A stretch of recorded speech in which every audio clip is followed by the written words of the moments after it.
Today is Thursday, the 17th of September 2020. Another episode of the Morning Brew live on NTN. My name is Jessie Leonce. Thank you so much for joining us. If you're watching on air online, welcome. If you're watching on Facebook, YouTube, we thank you so much for tuning in. If you're on the go, we do appreciate you making us your wake-up program. If you are a St. Lucian in the diaspora, we appreciate you tuning in just to keeping abreast of what's happening in our neck of the woods. Also, well-wishers globally, we do appreciate you tuning in. We do see you on our Facebook Live, commenting and really taking a look and taking in the steps that St. Lucia has made, the advancement of St. Lucia in managing COVID-19 and resuming and getting back to some sort of a normalcy here on island. We're bringing you the latest developments from the government of St. Lucia. And this morning we have a special check presentation to be made out to the St. Joseph's Convent Secondary School as well as the National Conservation Authority. And this will be funds to go toward a personal protective equipment for these two institutions, and that is coming from the COVID-19 response telethon fund. So that at one point we were seeing fundraisers and check presentations being made toward the fund, and at this point in time we're seeing yet another case of funds being put out and sent out and presented to individuals this morning. We'll come to that in just a bit. We do have some representatives already present in studio for that check presentation that's coming. We also have Miss Naomie Grandison, who is on her way. She will be sitting with us as usual every Thursday just to speak to us on health and family life matters. As you would know by now, she is a health and family life educator at the Bureau of Health in the Ministry of Health and Wellness. And she will be giving us some information as we continue to observe a Suicide Prevention Month this September. In the news, we have a word from the Ministry of Education. They have indicated that students will be given the opportunity to view the Botham Jean documentary on Friday, September 18th, 2020 at 10:30 a.m. We have Dr. Fiona Philip Meyer speaking on that and how it came to be, who is funding, who is sponsoring this activity, and it will be secondary school students island-wide benefiting from this viewing. So we have the details to that coming up. Also, the Ministry of Health launches a chronic health passport to aid patients of NCDs. St. Lucia joins the global effort at preserving the ozone layer. You would have known yesterday was the International Day for the preservation of the ozone layer. All the nations under the United Nations observe this day. So we will be hearing from the Department of Sustainable Development on the strides St. Lucia has so far made in that regard. And finally, we have another powerful voice from the artistic realm as we take a look back on Sunday. That was the Poetry Live episode, the latest Poetry Live episode from the Voices of the Underground series. And that was in the person of Miss Catherine Atkinson. So we will be taking a look at that and more. We have some more details coming to you from the government of St. Lucia. After this break, stay tuned for the duration of this program. It's packed.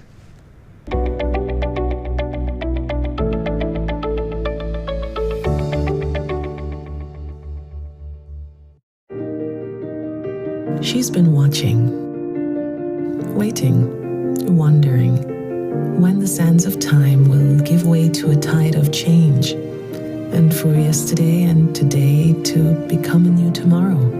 For a time when her sun can kiss the cheeks of your loved one and her stars can twinkle in her honeymoon skies. When her earthly embrace will reassure and calm your soul.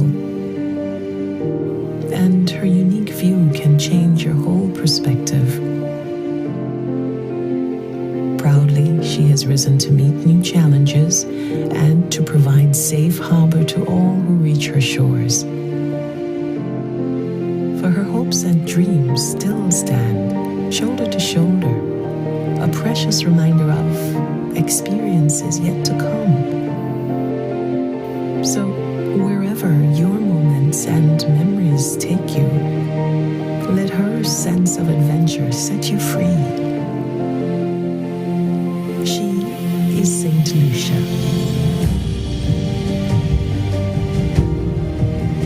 Let her inspire you.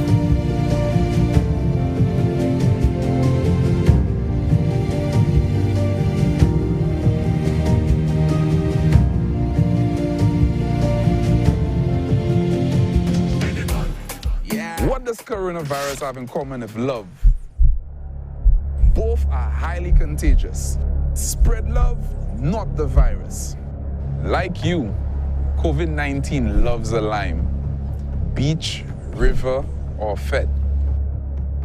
Coronavirus is like these people who track every lime just to invade. The best way to put off invaders? Cancel the lime. Spread love, not the virus. Keep you and your crew corona-free. Live to lime another day. Together let us win this war. Said we shall be a soldier. Together we can beat this corona.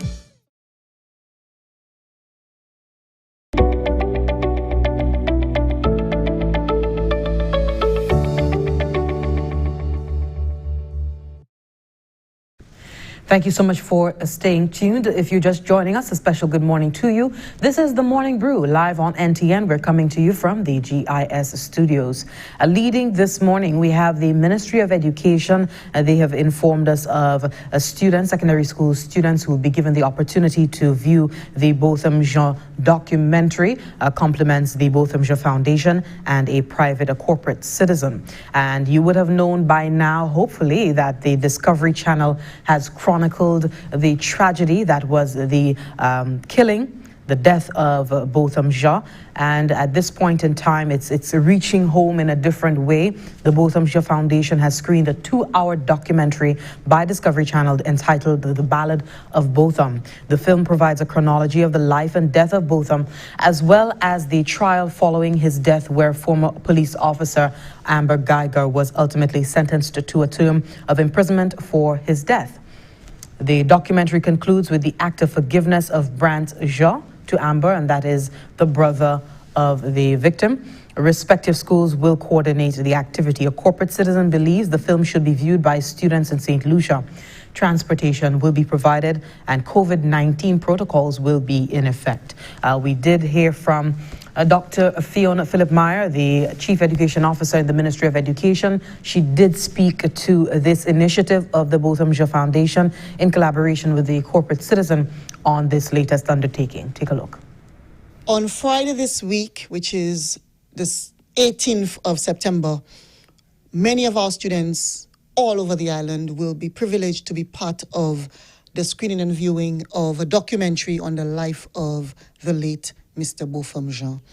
We are honored that the foundation and the director of the foundation, that being Mrs. Alison Jean, has invited our students, and more so a corporate citizen has found it necessary to speak to the importance of ensuring that his legacy remains significant in the minds and hearts of our children. And so this Friday, our Form 5s and Form 4s are invited alongside their teachers, and we've targeted every single secondary school, including our private ones, so that the students get an opportunity to view that documentary free of cost. A slight snack will be provided for them.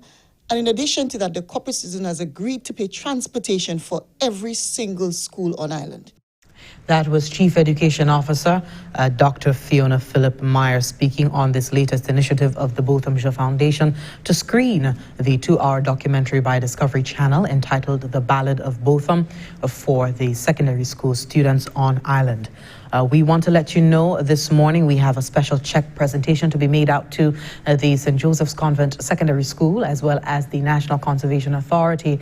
And that is the check presentation being made by under the COVID-19 response telethon funds. And the representatives from the St. Joseph's Convent and the NCA, they are on deck, they are on standby bright and early this morning for the check presentation. We do await officials for the formal presentation later on this morning. Meantime, we have a statement from the Ministry of Health and Wellness, the reopening of outpatient clinic for oncology services. The Ministry of Health informs the general public of the reopening of outpatient clinic for oncology services. Patients can now access this service at the St. Lucia National Mental Wellness Center on the ground floor from Monday to Friday from 8 a.m. to 4:30 p.m. All persons coming to conduct business at the Mental Wellness Center must wear a mask, usual protocol, and before entering the facility, the security will sanitize your hands with an alcohol-based solution. The Ministry of Health will continue to take the necessary measures to ensure the health and safety of all patients and staff during this COVID-19 pandemic. Now, if you want some more information on the resumption of activities for the outpatient clinic for oncology services, you can call 458-6500 or email vh@govt.lc. Please take note of that update. And we continue with health news. The Ministry of Health and Wellness has taken a significant step in public awareness of chronic non-communicable diseases, that is NCDs, as it observed a Caribbean Wellness Day. The ministry launched a chronic health passport designed to help patients manage their conditions. We have Lisa Joseph with a report. In the Caribbean, chronic non-communicable diseases, NCDs, are the cause of the majority of premature adult deaths and pose a serious threat to health and development. NCD mortality in the Caribbean is the highest in the Americas. Heart disease, stroke, cancer, diabetes, and chronic respiratory diseases, all prevalent in St. Lucia, are caused by biological factors such as high blood pressure, obesity, high blood sugar, and high blood cholesterol. Hypertension is one of the most important risk factors for heart disease and has been shown to affect 25.8% of the population in St. Lucia. With a noted decline in visits to wellness centers due to COVID-19, the Ministry of Health is reaching out to persons with NCDs who are now administering self-care. The ministry has launched the Chronic Health Passport. The Senior Medical Officer for Non-Communicable Diseases explains. Empowering our patients so that they could self-manage while at home when they're probably unable to come to see the physician or they probably feel that they can manage. So we embarked upon the launching of the Chronic Disease Passport, which is called a guide to healthy lifestyle. And this guide will help patients and give them coping skills in terms of management of the diseases. Dr. Filbert says the Chronic Health Passport is also useful to family members and caregivers. The Ministry of Health launched the Chronic Health Passport as part of activities observing Caribbean Wellness Day.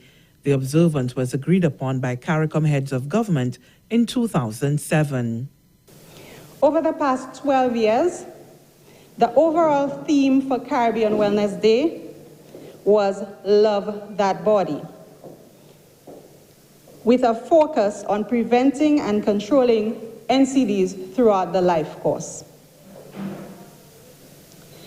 For the next 5 years, 2020, which is this year, up to 2024, the region will continue with the life course approach, but will take into consideration a whole of society commitment. The new overall theme for the next 5 years will be Power Through Collective Action, and the sub-theme will be Stronger Together 2020. Caribbean countries in 2011 committed to reducing NCD deaths by 25% by the year 2025. From the Government Information Service, Lisa Joseph reporting. Thank you for that report, Lissa. Yesterday, Wednesday, the 16th of September 2020, was observed the International Day for the Preservation of the Ozone Layer. Now, in a statement to mark the occasion, Permanent Secretary in the Department of Sustainable Development, Anita Montoute, noted the significant strides that St. Lucia has made, that the strides that have been made at the national level that continue to contribute to the success of the Montreal Protocol. We have a report on those efforts that are ongoing. The Montreal Protocol, finalized in 1987, is a global agreement to protect the stratospheric ozone layer by phasing out the production and consumption of ozone-depleting substances. St. Lucia joined this effort, acceding in 1993.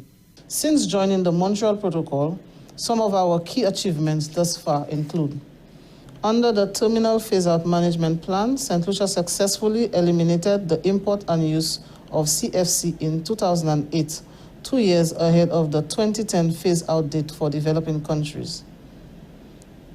We have significantly reduced our consumption of a second major group of ODS called hydrochlorofluorocarbon, HCFC, by 40% compared to 2010 level, through the implementation of a license and quota system to control HCFC imports. That was Anita Montoute, the Permanent Secretary in the Department of Sustainable Development. She adds that St. Lucia is committed to completely phasing out this group of substances by 2030.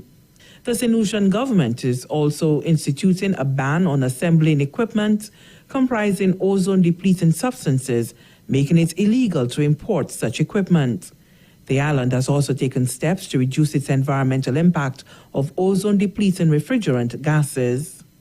Under St. Lucia ODS phasing out program, over 120 refrigeration and air conditioning technicians have been trained in good refrigeration and management practice, including the recovery and recycling of refrigerants. We continue to ensure capacity building for our support agencies, and in this regard, custom officers have been trained in the application of the ODS licensing and quota system, as well as identification and testing of refrigerants.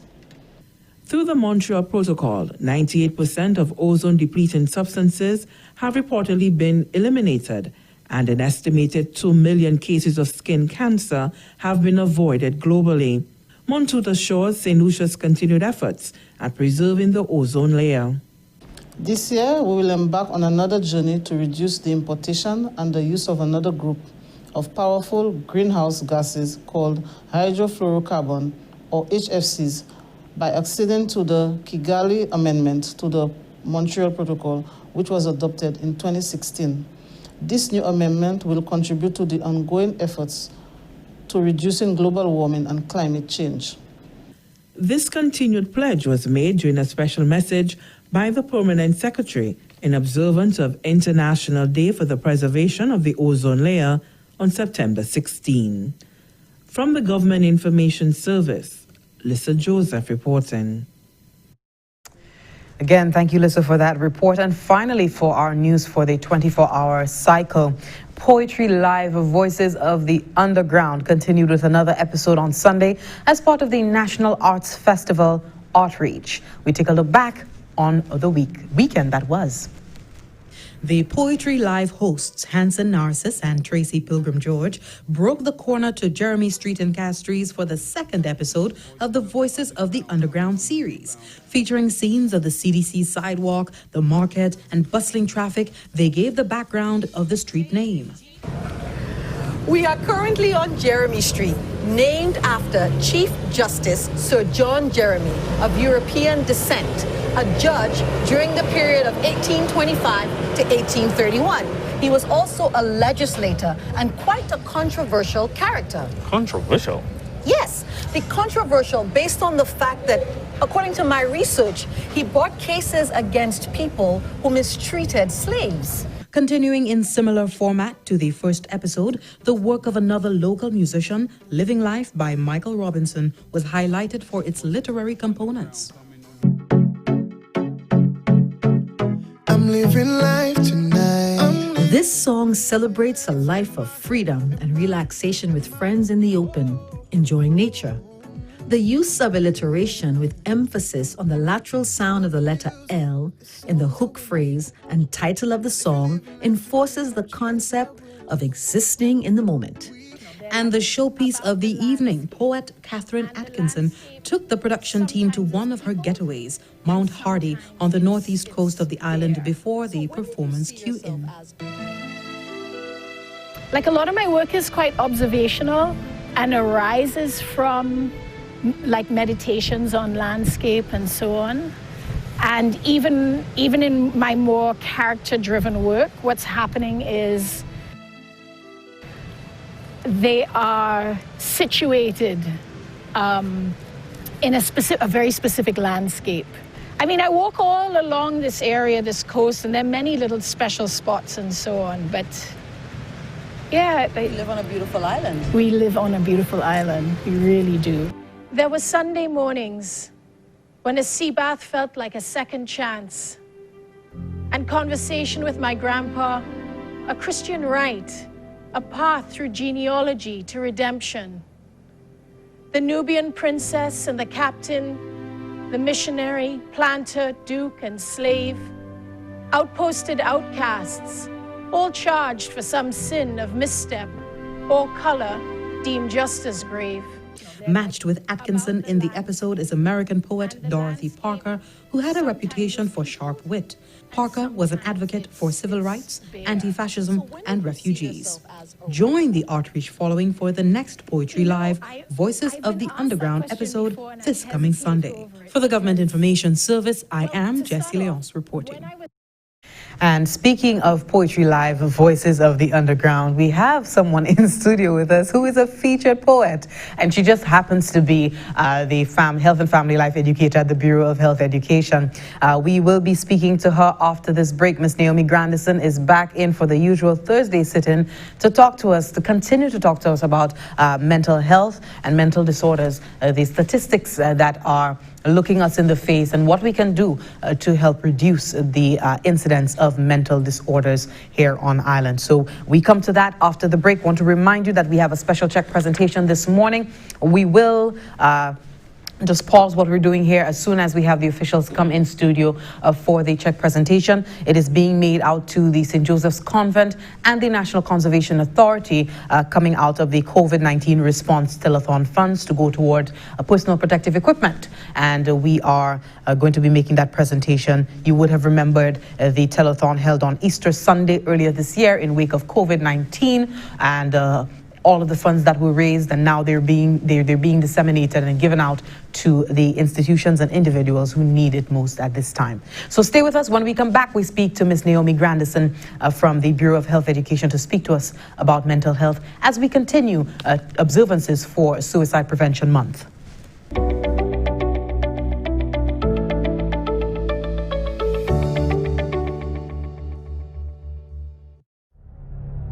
Cette lisi ka registre vermin corona ek I ka fait mouvement ek an chay vitesse tan chaque canef ka kouye pour vigilance publique là fait wolo parler en place publique qu'on bon mais base ti boutique changer distance sociale 6 pieds Rodyon à l'autre, I ka travail tan, si ou senti ko pas cordial, quarantine ko, pas en contact et puis l'autre, en cas où te toi pe exposé.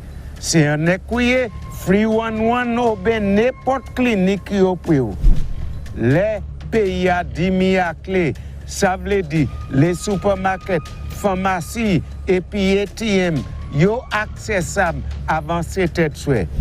Pays à clé en plein, ça veut dire tout bagay fermé à 24 heures. Servi protocole comme sorti par bureau indication santé. Nous tout ensemble, ça sauver vermine corona. Si nous tout servi Jidla à toutes les. Together let us win this war. Say we shall be a soldier. Together we can beat this corona. What's in the food you're eating? Do you really even know? All all the chemicals and hormones used to accelerate their growth, all the artificial flavoring, sweeteners and colors too, we consume and we don't spare a thought for the damage that they'll do. No, think about the children. Think about the children. How will we save them? Chemicals and GMOs are not the solution. Use organic and join. Excessive agrochemical use, additives, and genetically modified foods are harmful to health and the environment. Join the good food revolution. Grow, buy, and consume organic. A message from Rise St. Lucia and the Ministry of Sustainable Development with funding from the GEF Small Grants Program, UNDP. The good food revolution.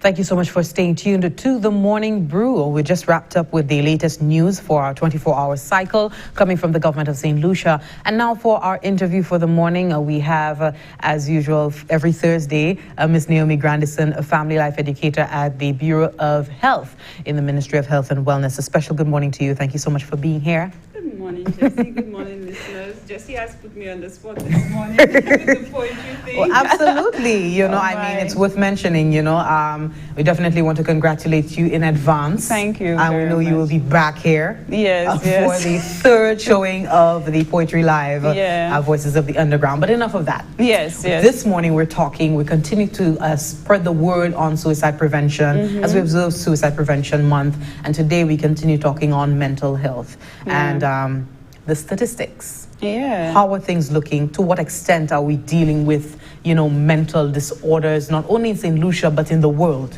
Well, according to the WHO, which is the World Health Organization, depression is the leading contributor to disability. And that's alarming.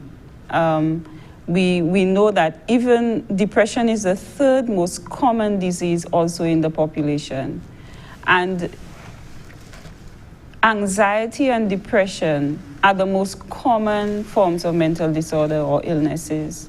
Now, Jessie, when we say mental health, what usually comes to the mind of our people is crazy, fool.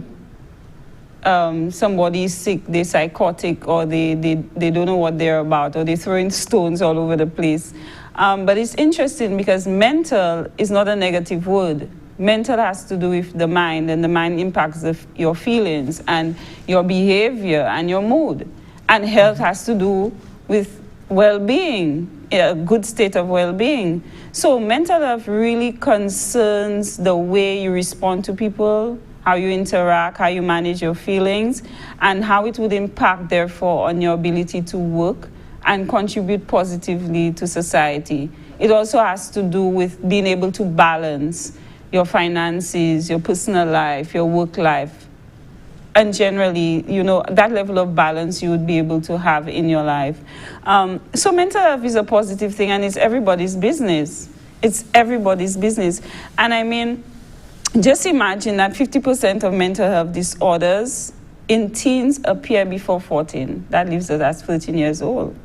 So a number of young people are affected by generally mental health disorder. And mental illness are the most frequent cause of disability in adolescents globally and affects every aspect of health and development. So the aspect of health and development, we're talking about physical health, their mental capacities, and their social health. I mean, it really is something that we need to address. We hear about cancer, Jessie.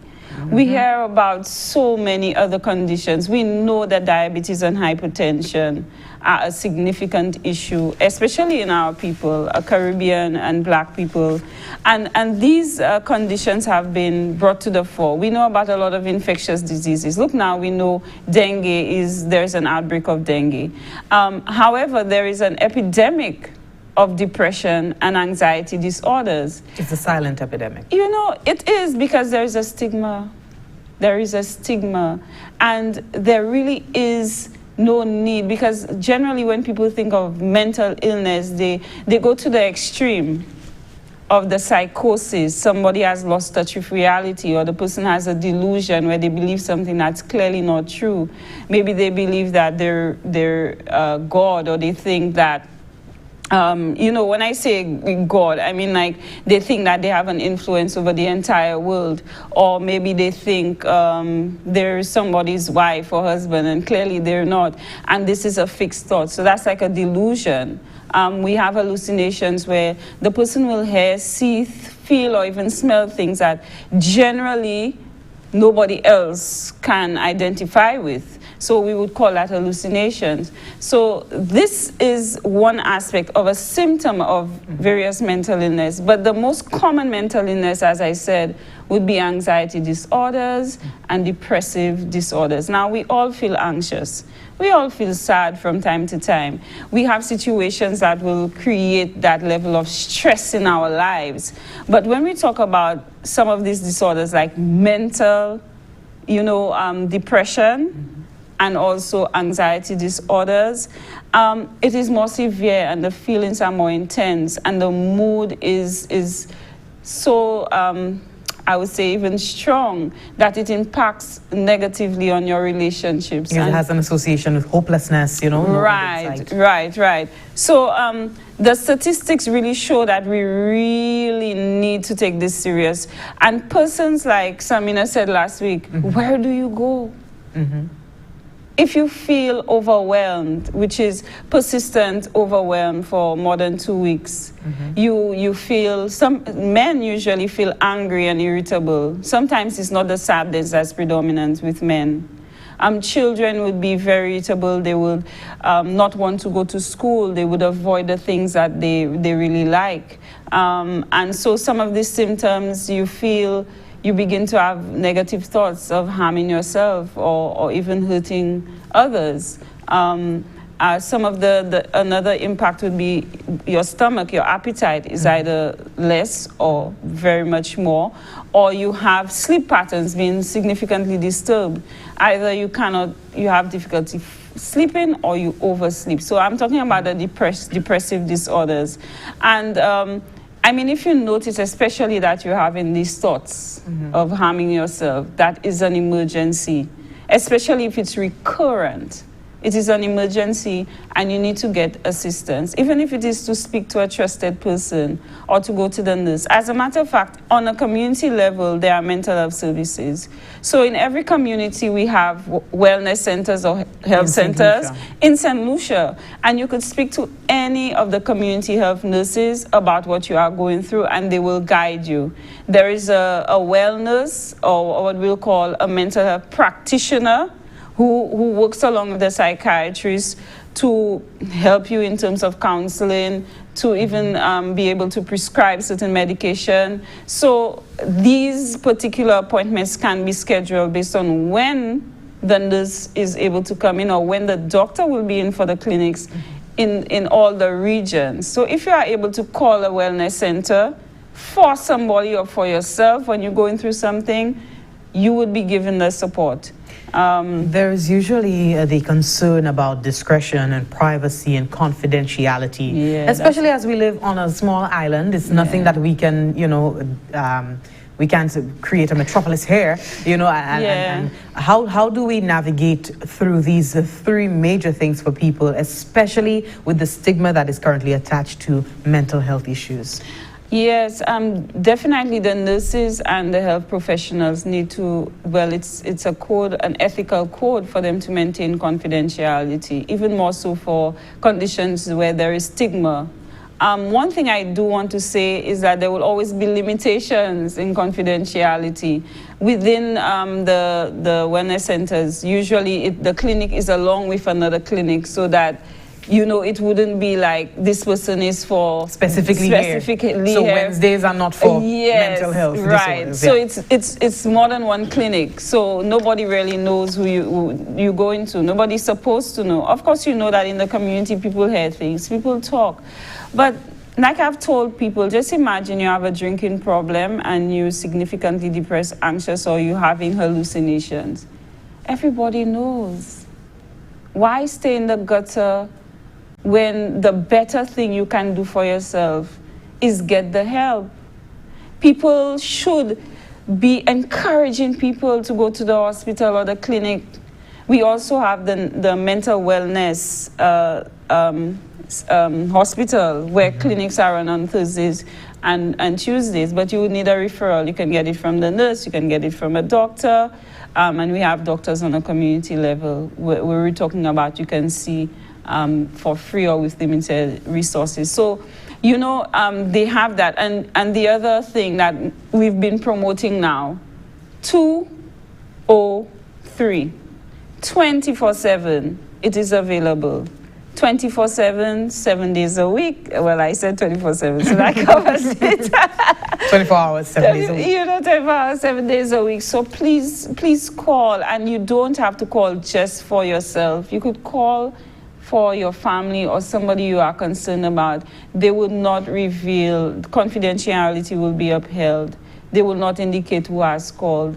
It will be a matter of intervention. You getting the counseling, or you getting the pharmacological support that you need, meaning medication. It has been shown that a combination of therapy along with medication and vitamins have been very effective for people. Sometimes just the counseling is very effective. Why is it okay for us to take the insulin for the diabetes? It is a hormone. Why is it okay for us to take our antihypertensive medication, even if a lot of solutions rather take bush tea, which they do not know how much of the substance is and they cannot get all the time? However, it is an issue. And people feel that something is wrong with you and you're weak, or you should just snap out of it, or then they keep you at bay and they do not want to associate with you just because it's like, why are you taking medication, Gasta? That's going to make you more dope, you understand? Or you look like, you're going to get even worse if you take medication. Just like anything else, it needs to be monitored and see what goes with you, what doesn't, etc.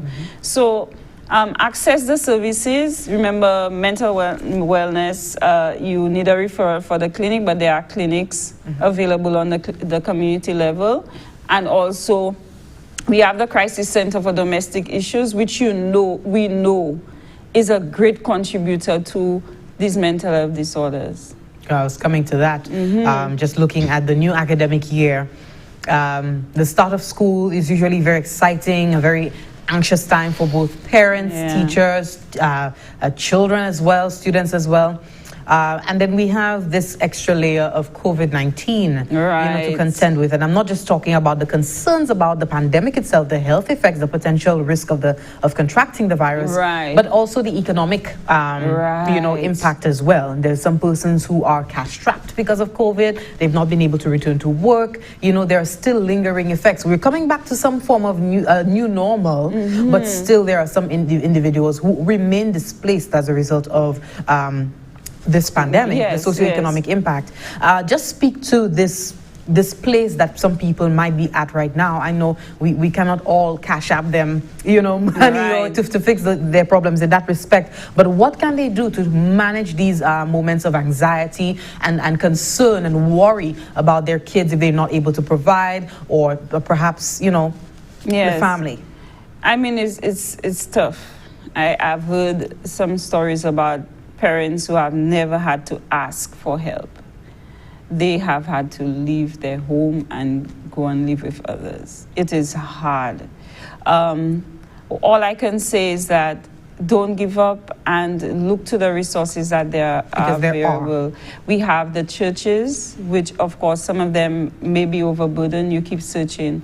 We have Human Services, the Social Transformation Department. And they're right now reviewing the public assistance program. Okay, so that right now, in terms of the recertification of individuals, the ministry did indicate that it is taking into consideration the fact that many persons who didn't need help before COVID-19 would probably need it now. Right. And so there's a review of that list of individuals under the public assistance program. They're starting with grocery and working their way down. Wonderful. So that's another aspect that can be considered. We also have community, I would say organizations a lot of organizations that have become more active. Some of which I can't say off the top of my. I know NYC, right? The National Youth Council. We have a lot of foundations. Salvation Army. Salvation Army. The embarrassment is the issue. You just have to do it. Why stay in the position where you are at and suffer more? Your children suffer more because of pride. Yeah. Keep looking. I know of another gentleman who's collaborating with RISE, Dr. Cherry, who has been given a lot of assistance with books, etc. I mean, it's not one person. We have the Darren Sammy, I'm assuming, Foundation. I mean, just ask. We have a number, even in Sufra, I've heard of groups that popped up and to help the elderly and other. When I say popped up, they've put their call out there to get assistance for those in the community. So ask. Don't be afraid to ask. Yeah. Because if you don't, you exacerbate your frustrations. You put more on yourself, you know? Yeah. And breathe. You know, Jessie, I love the whole breathing thing. Breathe and think of a plan. Be more solution-minded than problem-minded and problem-focused. Write down what would be the different ways to solve this problem. Like literally write it down. Think through it and give points to the ones that you think would be more effective or that you can actually do. And choose the one that you think would be more effective and work. If it doesn't work out, number 2. If it doesn't work out, number 3. Keep going and speak out. Speak out so that the resources available for people, we make more resources available for people, that the awareness is there, that people are suffering. And so the powers that be or the organizations can step up even more. So we have social media, right, Jessie? We have where your voice can be heard. We have, and you could shoot somebody a message. You could even search for different groups on social media, and you'd be surprised what you can get. And also even for mental health disorders. I always say it's on a continuum. So let's say you have the flu. You know, or you're healthy in a sense that you do not have any active condition. Because somebody with diabetes could be in a better state of health than somebody who doesn't, because they're managing their condition. So, for instance, you get the flu or COVID-19. So you're more towards the negative side of the spectrum. You're more towards the sick side of the spectrum.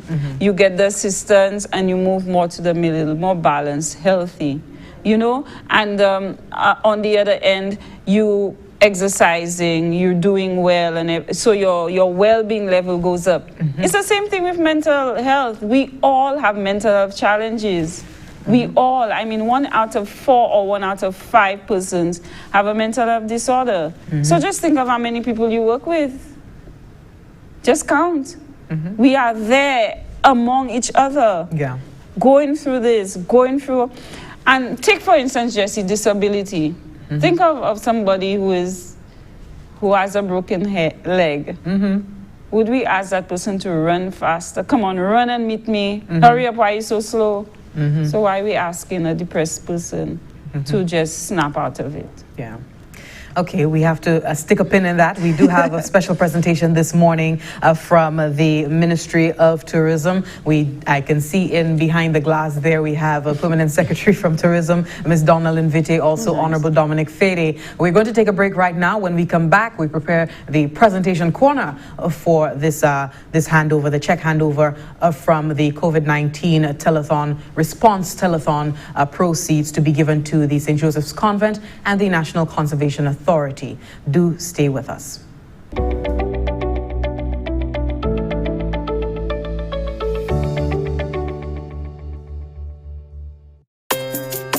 got this. Yeah. I feel make it. We don't have no other choice but to be strong. We're gonna make it. I am a voice of hope, and I just wanna let you know that I believe in our strength as a people and the promise of a bright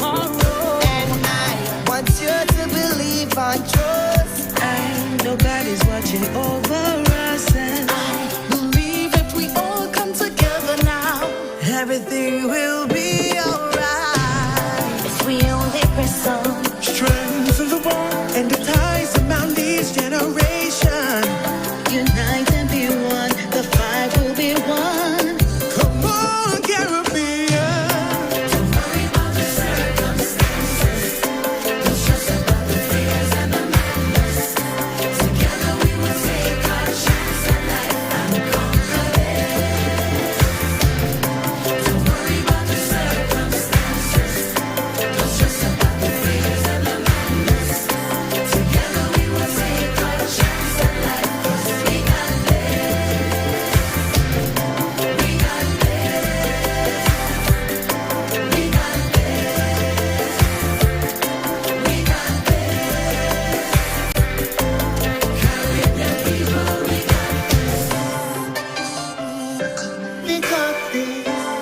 got this. We got this. We got this. We got this.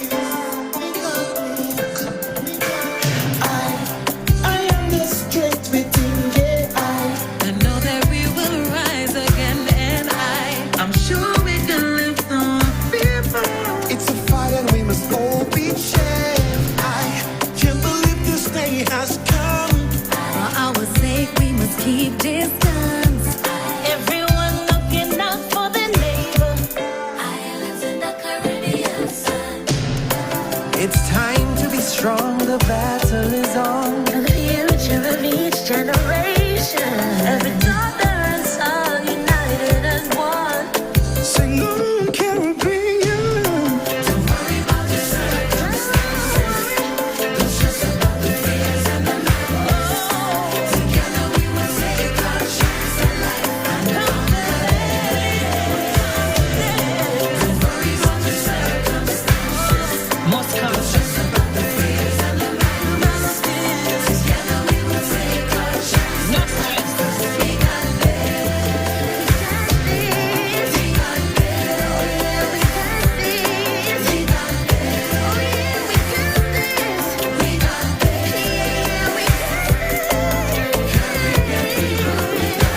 Hear me? Rough it up, the dirty enough, still have to get up. One for me now, the giddy and we have to stand up. As virus a rush, we still can't touch, we still can't crush we. We have faith, hope, strength, protection of the Almighty. And we prayed up, yes, yes, we prayed up. And we stayed up, yes, yes, we stayed up. Head high full of confidence, we not keep bucket and then we never gave up. Make up essential workers, rest in peace, we fallen soldiers. Corona can't come to you, West Indies, one love and unity. Yeah. Don't worry about the circumstances. Don't worry, no. Don't stress about the fears and the madness. Together we will take our chance at life. We got this. We got this. We got this.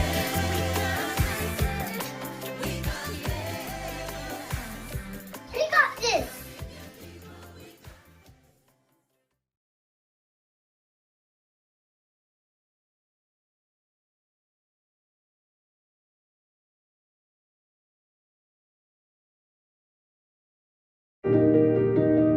She's been watching, waiting, wondering when the sands of time will give way to a tide of change, and for yesterday and today to become a new tomorrow.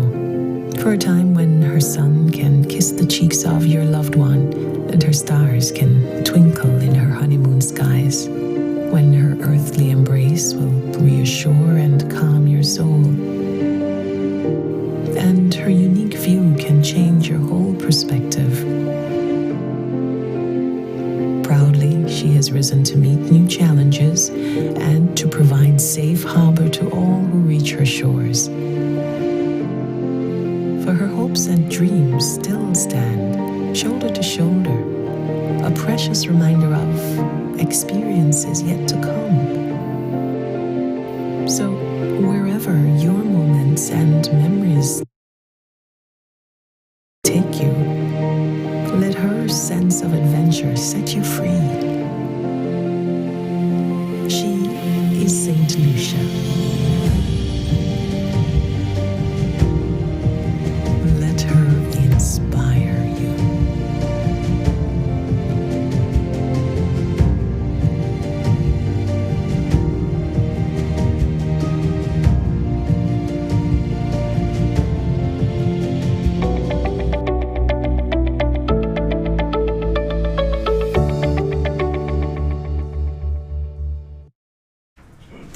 Thank you for staying tuned. We have stuck a pin in our interview with Naomie Grandison, Family Life Educator at the Bureau of Health Education. We're talking mental health, but we have some wonderful news, a special presentation to be made this morning. And I want to now hand over to Honorable Dominic Fede, and the Ministry of Tourism, Information and Broadcasting, Culture and Creative Industries is making a special presentation today. You would have remembered the COVID-19 response telethon, and funds are being given today to the St. Joseph's Convent as well as the National Conservation Authority to go towards personal protective equipment. This is the world we now live in, and so they've reached out for some assistance and they are getting it this morning. I hand over to you, Honorable Fede.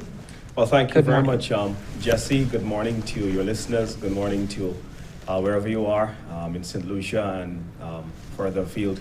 We want to take this opportunity to welcome the NCA and St. Joseph Convent, two of the beneficiaries today, that will be benefiting from our national telethon initiative. What ways we have come with COVID-19 and the response and the successes we've had is just so tremendous, and we're all so elated as a country as we continue to get accolades from the international community about St. Lucia's stellar performance in terms of the management of COVID-19. I am truly inspired from where I sit because of all of our commitment, because of the compliance from businesses, from members of the citizenry, and across the spectrum of the St. Lucian community, the significant cooperation that we've had, the commitment from our frontliners, the police, the nurses, the doctors, the CMO, all of the Minister of Health and all of the leaders within the health department, members of the command center, the cabinet, and just the general public, all of the help that we've gotten and the role that we've played and the purpose that was behind our collective effort. All of the people who have said that I see a tourist on the streets roaming about and they shouldn't be, or I see a returning national who should be otherwise in quarantine and reporting that to the police, have brought us to where we are today, being among the best in the world in responding to COVID-19. And so it is with much gratitude that we did this. One of the components of our response was the national telethon. And the date now eludes me, but it was sometime, I believe, in April when we did this. And I want to thank all the members of that committee, from Pinkley Francis to our First Lady, Raquel Chasney, to Michelle Phillip from the NCF, and Davina Lee from GIS Studios, and a whole host of other members, my permanent secretary from the Ministry of Tourism, who has been working so hard, if it's not in helping the Department of Health, but helping to raise monies to fight COVID-19 and to provide much needed assistance in the national telethon effort. So I think we raised about $3 million. The checks have been pouring in. I have been reliably informed that we've collected over $2 million so far in terms of the total pledges. And today it gives me great pleasure to make valuable donations. I am going to do the first one to the National Conservation Authority, which is going to be receiving some $13,169.33. I have to count every bit.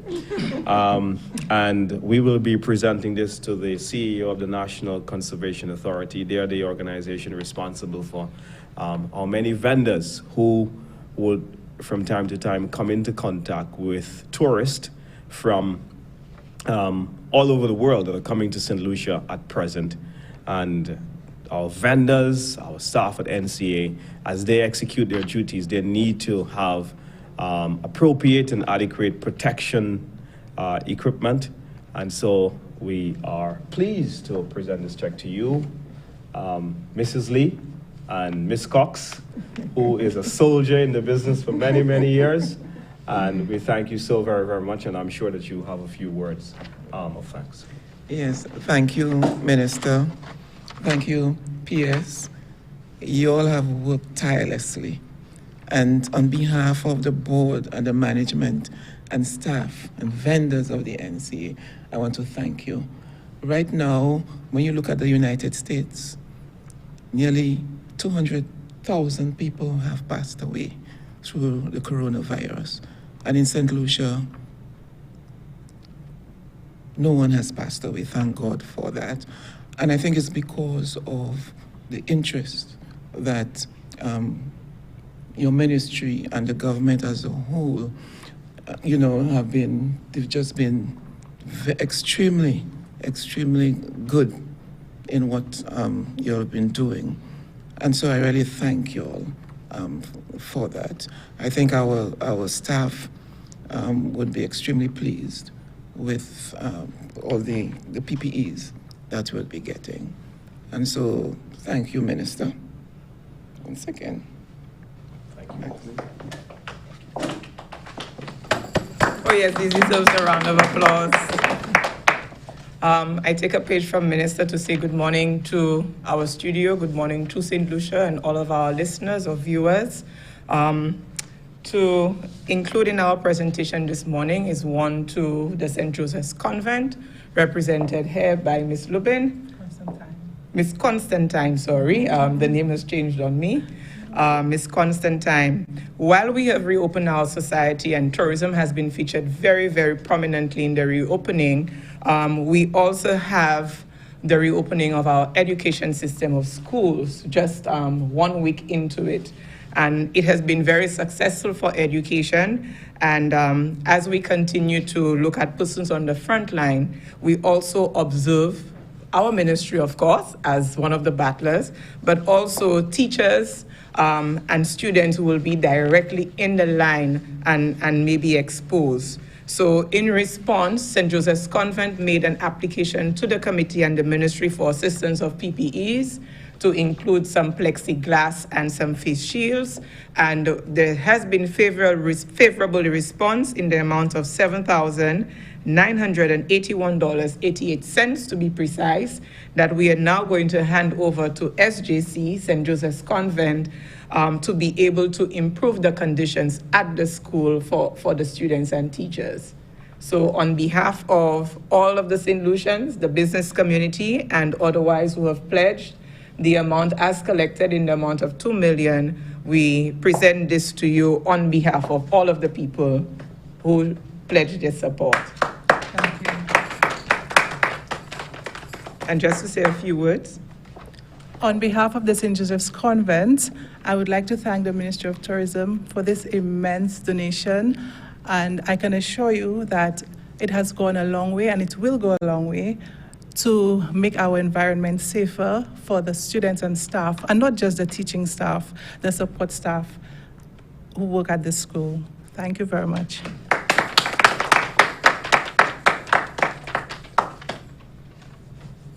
Okay, and with that, we wrap up. I'd like to thank the Permanent Secretary, Ms. Donalyn Vite, as well as the Minister in the Ministry of Tourism, Honorable Dominic Fede.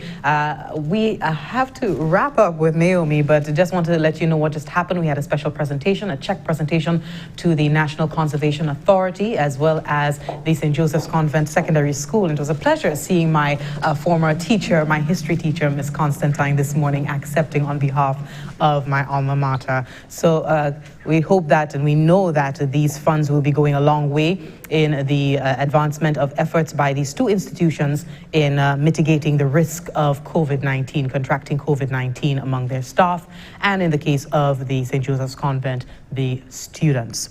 Naomie, just as we wrap up, we've run out of time. Our time has expired. As we wrap up, we know we were speaking about mental health and also looking at the statistics for mental health and mental disorders, not only in St. Lucia, but globally. How can we, as we wrap up, reach out for help at this time? We continue to observe Suicide Prevention Month. How can, we do better in our society? Where can we go? And what can you do in your own little way to help reduce such incidents? Considering that the World Health Organization has indicated, based on the 2015 report, that 300 million people suffered from depression. What I do want to say individually within ourselves, Compassion and patience is important. We do not know what people are going through. Somebody may be acting a particular way at work, a supervisor may be having a difficult time, our friends may be doing something that we think is off kilter. People make mistakes and we judge them, Jesse. And we ill-treat them and we talk bad about them. Compassion, because we do not know what is going on. So I think that is one entrance to healing. And the next would be that in the community at the health center or wellness center level, we do have doctor's clinic and we do have a nurse practitioner who can see persons who are having challenges emotionally. So speak to your community health nurse. Also, 203 is available 24/7, not just for persons with thoughts of suicide, for persons who feel overwhelmed and who need somebody to talk to. You can call on behalf of a friend if the friend is not willing, or a relative. So please take these things into consideration. The crisis center is there for persons who are having domestic issues. We also encourage persons who are suffering in this time financially, have difficulty feeding themselves, their children, books, etc. Reach out to the different organizations that are available. Look for the foundations, social transformation. They may guide you. We have a number of people. Search online for the things that you can do. The sites that you should go to should have org at the end, or WHO, PAHO. Read the article to see if it is written by a medical professional or health professional. I just want to encourage everybody to acknowledge that depression is a disease. It's the third most common disease in the world. And just like diabetes and cancer, we need to acknowledge it, and we need to understand that there is treatment for it. Wonderful. I do look forward to seeing you next week, Thursday. Yeah. But more excitedly, though, tomorrow you'll be back for a different purpose. Yes. And we will... A different side of me. Yes, we will reveal that tomorrow. We invite you to tune in tomorrow morning for another episode of Morning Brew. And we will be seeing the creative side of Miss Naomie Grandison. It's all the time we have for now today. Naomie, thanks again for always coming in on a Thursday. It's a just pleasure. To keep us abreast of what's happening at the Bureau of Health. We know that you guys are working assiduously, especially very feverishly, and in the height of COVID-19, and now we're dealing with dengue. Thank you very much for the work that you're doing on the ground to sensitize persons on what services are available, what we are contending with in terms of mental issues, health issues here in St. Lucia overall. My name is Jessie Leonce, signing off for now. Do enjoy the rest of your day. Naomie, thanks again. Bye-bye. This has been another episode of The Morning Brew. Stay tuned for more NTN programming.